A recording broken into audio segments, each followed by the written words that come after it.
Jésus vient nous ramener dans le plan de Dieu. Nous devons prendre la décision d'accepter Jésus. C'est le seul salut. Et sur la terre, quiconque n'a pas Jésus n'est pas dans le plan du salut de Dieu. Et il n'y a de salut en aucun autre. Parce qu'avant la création des cieux et de la terre, Dieu a déjà préparé tout dans son conseil de la Trinité pour que Jésus soit la solution pour le péché. Souvenez-vous, quand dans Genèse, quand il veut créer l'homme, il dit faisons.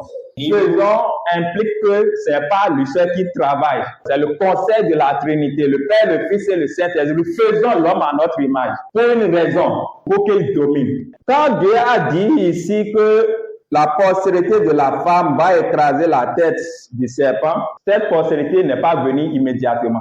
Adam a été créé 4000 ans avant Jésus-Christ. C'est-à-dire 6000 ans à nos jours. Parce que si on dit 4000 ans avant Jésus-Christ, après Jésus-Christ, nous sommes à 2000 ans. Ça veut dire que de Adam à nos jours, on est à plus de 6000 ans. Le salut est en une seule personne. Qui est cette personne?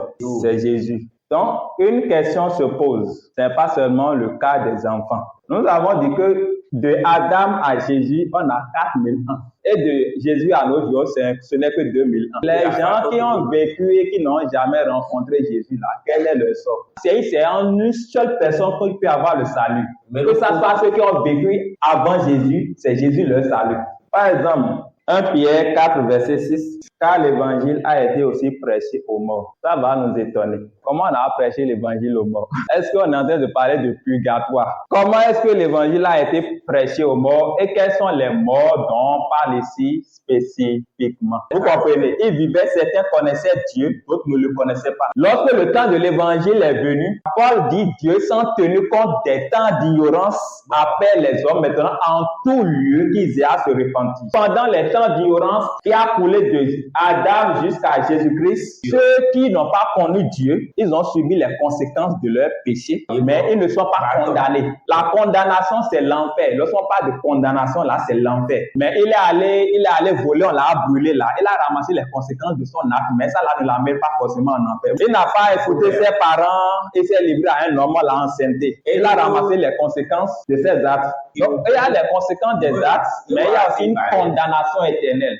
Ceux qui ont vécu depuis Adam jusqu'à Jésus-Christ n'ont pas été condamnés d'office pour l'enfer. Celui que Dieu a préparé pour le salut de l'humanité, l'agneau qu'il a préparé, l'agneau là n'est pas encore venu pour qu'ils aient l'occasion de le connaître et aient le choix de rejeter ou bien d'accepter. Quand Jésus faisait son ministère, il est arrivé à un moment, il dit, malheur à toi Chorazin, malheur à toi Bethsaïda. Car si les miracles qui ont été faits au milieu de toi avaient été faits dans Sodome et Gomorrhe, ils allaient se repentir. C'est pourquoi je vous dis qu'au jour du jugement, Sodome et Gomorrhe seront traités moins rigoureusement que vous. Dans 1 Pierre 3, 18 à 20, qu'est-ce que nous sommes en train de dire? Ici, on a spécifié même une génération plus perverse. La génération de Noé, là, c'est la génération la plus perverse. Cette génération est plus dangereuse que même Sodome et Gomorrhe. Parce que au temps de Sodome et Gomorre, la destruction a été locale. Vous comprenez, non? On n'a pas détruit toute la terre. Mais au temps de Noé, c'est toute la terre qu'on a détruite. Maintenant, on nous dit que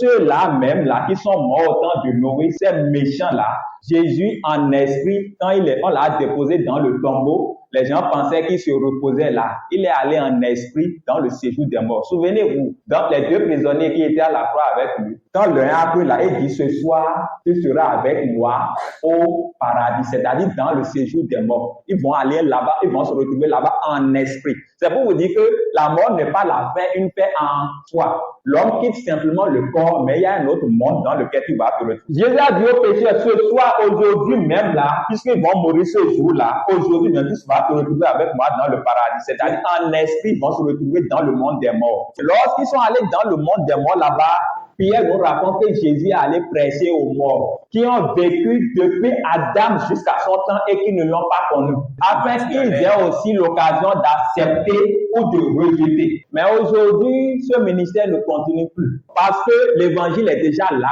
Jésus est déjà venu, l'évangile est déjà là, et c'est nous, les chrétiens, qui allons annoncer l'évangile. Si quelqu'un accepte là, on n'a plus besoin de Jésus pour lui. S'il accepte là, c'est fini. S'il n'accepte pas, c'est fini pour lui. Dans le séjour des morts, Jésus ne va plus aller lui prêcher l'évangile. Parce qu'il a déjà eu l'occasion ici et l'a refusé. Tout question, Dieu a une solution. De la même manière, aujourd'hui, dans le monde évangélique, nous ne baptisons pas les enfants. Parce qu'il faut que l'enfant ait un âge avant de faire le choix. Quand l'enfant n'a pas l'âge avant de faire le choix, il part.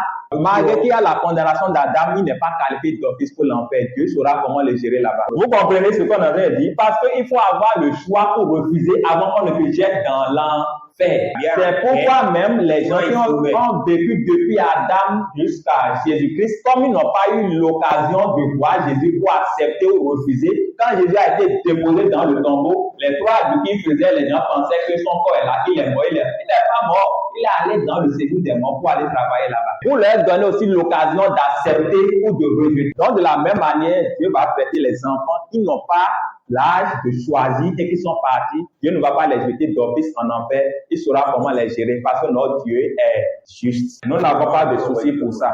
Mais celui qui a l'âge, quand on lui a présenté, il a refusé, il a choisi.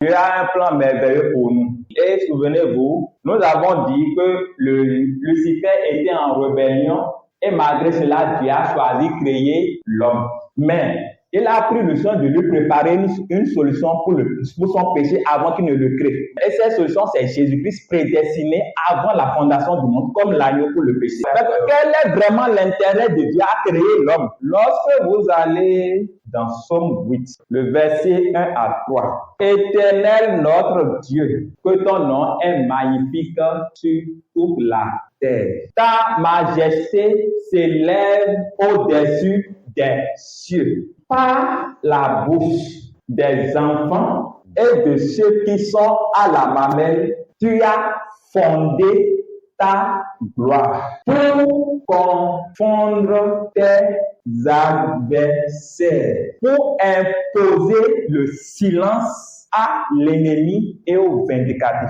Donc, dans ces versets, le psalmiste a eu la révélation de ce qui peut pousser Dieu à créer l'homme. Dans ce psaume, les enfants et ceux qui sont à la mamelle représentent qui? L'homme. Et on a dit, Dieu veut mettre sa gloire dans l'homme pour confondre ses adversaires à lui. Qui sont ses adversaires? Le diable et ses anges qui sont en rébellion. Donc, Dieu nous a créés en réalité pour confondre ses adversaires, pour imposer le silence à l'ennemi. L'ennemi, c'est le diable. Et les vindicatifs, c'est les démons.